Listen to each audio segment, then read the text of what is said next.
Special Agent Jim, FBI. So you're the assassin? Honestly, I expected something more. All I see is a little, scared nobody. A nobody that really thought they could take down one of the most powerful people in this country without punishment. A nobody that thought this assassination would change anything about this industry. What a fool. We protect the 1% from rebels, dissenters, and undesirables like you. We'll be sure to make an example out of you. How about you make this easy on yourself, do the right thing, and confess? Playing hardball, I see. No matter, here at the FBI, we know exactly how to get people to talk. So it's really up to you. We could do this the easy way or the hard way. I'll give you some time to think about it. Wait, before I forget, I heard you like hash browns. So unless you've been living under a rock, I'm sure you've heard of this guy, Luigi Mangione. He's a 26-year-old from Baltimore who's been indicted in the December 4th Manhattan Hotel fatal shooting of United Healthcare CEO Brian Thompson. A hotel that was actually hosting an investor conference that Brian was set to speak at as a representative of United Healthcare. Now, United Healthcare isn't any old rinky-dink health insurer. United Healthcare is the largest health insurer in the country, currently covering over 50 million people. So within this industry, this assassination is the equivalent of taking out like a Elon Musk from the electric car industry, or honestly Elmo from Sesame Street. Now, from security tapes from outside the hotel, a person suspected to be Luigi can be seen walking behind Brian, pulling out a gun, and shooting at Brian a minimum of 3 times. The first responders on the scene announced him dead with balloons found on his back and calf. Early on in the investigation, the NYPD was able to obtain plenty of forensic evidence, including fingerprints and security camera footage and photos of the gunman from around the area. One of these photos from a hostel he stayed at before the shooting would turn out to be crucial to the investigation. This was the only photo at the time with the gunman's exposed face. This was beneficial for the NYPD's tip line. The NYPD actually set a reward for any information that would lead to the arrest of the gunman. Here's one of those early wanted posters for the gunman. Tips early on in the investigation helped track the gunman's movements throughout New York. So now with an actual face to look out for, it bettered the chances for someone to spot the gunman and actually report it. That's exactly what happened on December 9th. With a bounty set at $60,000, a 911 call came in from a McDonald's employee working in Altoona, Pennsylvania. The call was on behalf of a customer who actually believed to have recognized the CEO gunman seated alone in that McDonald's. The 2 police officers that responded to the call found Luigi seated alone, with a mask and hoodie with, honestly, I can't make this up, an actual hash brown in his hand. Statements from the 2 officers make it seem that they immediately knew they had the right guy. I quote, "We didn't think twice about it. We knew it was our guy," unquote. When Luigi was asked for an ID, he presented a New Jersey ID, which the 2 officers quickly deduced was actually fake when their database returned with no hits. The fake ID was enough for an arrest, and a search of his backpack revealed a US passport, clothing that actually matched the gunman's attire, a 3D printed pistol, and a 3-page manifesto outlining his hatred for the health insurance industry. Here's a quote from that manifesto that I think sums up Luigi's feelings. And I quote, "Frankly, these parasites simply had it coming," unquote. Honestly, I'm just baffled by the amount of evidence found in this backpack. It genuinely all feels planted. Like the only thing I was missing was a 4th page to that manifesto, signed by Luigi himself, saying that he actually did the assassination. In any case, this manifesto is a clear illustration of Luigi's motives for the assassination, but it isn't the only piece of evidence that points back to this resentment. A captivating point in the investigation are actually the shell casings found at the crime scene. These shell casings were inscribed with the words delay, deny, and depose. 3 words typically related to the tactics used by most, if not all, American health insurers. You delay the response to the claim, you deny the claim, and if the denial is appealed, you depose or essentially double down on your claim denial decision.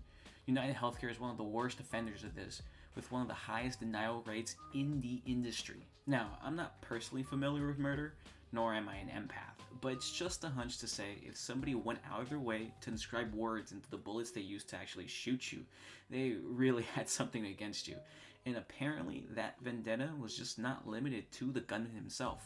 The support the gunman's receiving is massive. Usually when someone just blasts a person walking on the sidewalk, everyone's immediately on the side of the victim. But this isn't one of those cases, and honestly, it's not surprising why. Regardless of where in America you were born, regardless of political leanings, regardless of gender, regardless of your preferred League of Legends main, there's an overwhelming hatred for the health insurance industry. People paying into their policies for years just to get cock-blocked by the insurance company at every turn. These companies fight you for every penny when you are at your most vulnerable. Honestly, it's disgusting, especially when you realize the amount of cash these companies make every year. For example, in a 2024 report published by United Healthcare, they mentioned that from December 30th to the September 30th of 2024, they pulled in a record revenue of $299 billion, with a record net income or profit of $9 billion. This $9 billion figure sounds relatively small, but this is even considering the collusion occurring between private hospitals and private insurance companies. Of the $274 billion that United Healthcare supposedly spent on operating costs in 2024, $197 billion is listed as medical costs. Medical costs that most of us in the US have experienced in the form of overinflated hospital bills that are pushed onto the people, most of whom just don't know how to work the system and end up paying all or most of the bill. Inflated bills that then just justify the higher and higher premiums that are supposedly for better care, but care that is in fact the same care you've been receiving every single year. In the same 9-month period, United Healthcare states that of the $299 billion in revenue, $232 billion came directly from premiums. These inflated bills also reduce United Healthcare's tax liabilities. By reporting a low net earnings, they save themselves billions in taxes every year. Now, a logical question to ask is, why would the executives at United Healthcare want to do any of this?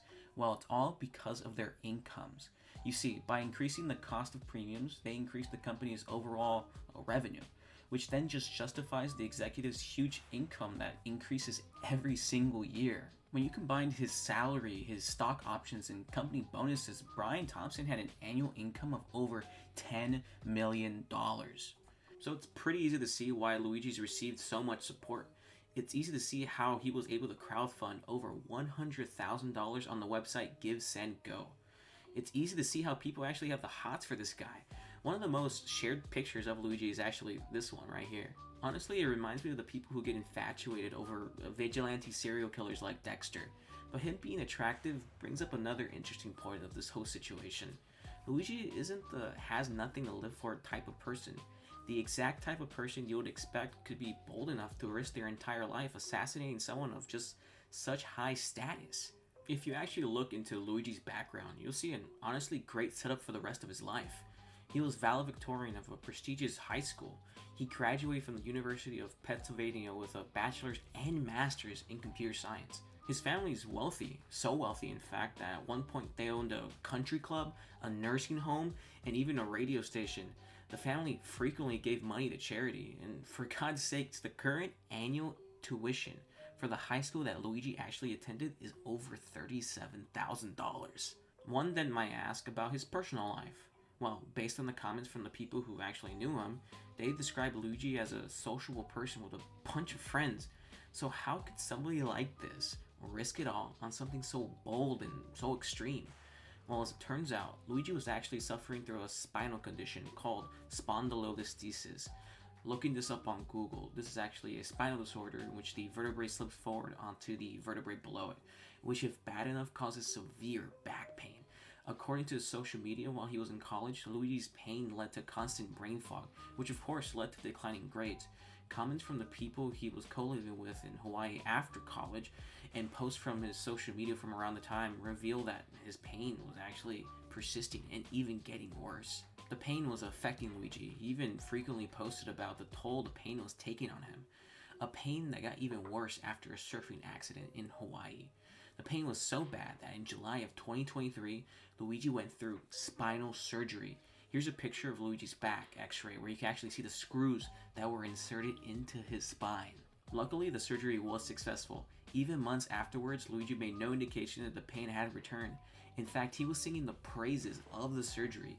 Therefore, it's unknown exactly how Luigi got from exiting a successful surgery with little or no pain to planning an assassination against Brian Thompson, especially when it was confirmed that Luigi wasn't even insured with United Healthcare. But what we do know is months leading up to the incident, Luigi just fell off the face of this flat earth, cutting ties with friends and family.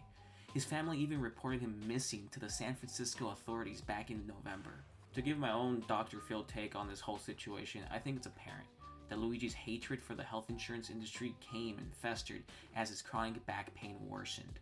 Daily, constant pain combined with his first-hand experience of the health industry's just greed and just injustice broke Luigi. Even post-surgery, when the pain was actually gone, I believe Luigi just couldn't piece himself together. He probably took a deeper dive researching the American health system and instilling a deeper hatred. A hatred that always led back to the same feeling of helplessness, unable to do anything. A feeling that Luigi just couldn't handle. So Luigi stripped that helplessness in the only way he knew how. He risked the rest of his life for what he believed would start a chain reaction to change the healthcare industry. He made a decision that I think many of us could actually understand. Right now, Luigi is facing 11 charges, including a first-degree murder charge in furtherance of terrorism. He has pled not guilty, and his next appearance will be in federal court on January 18th. And I guess only time will tell if Luigi's actions for change were worth the punishment. Thank you.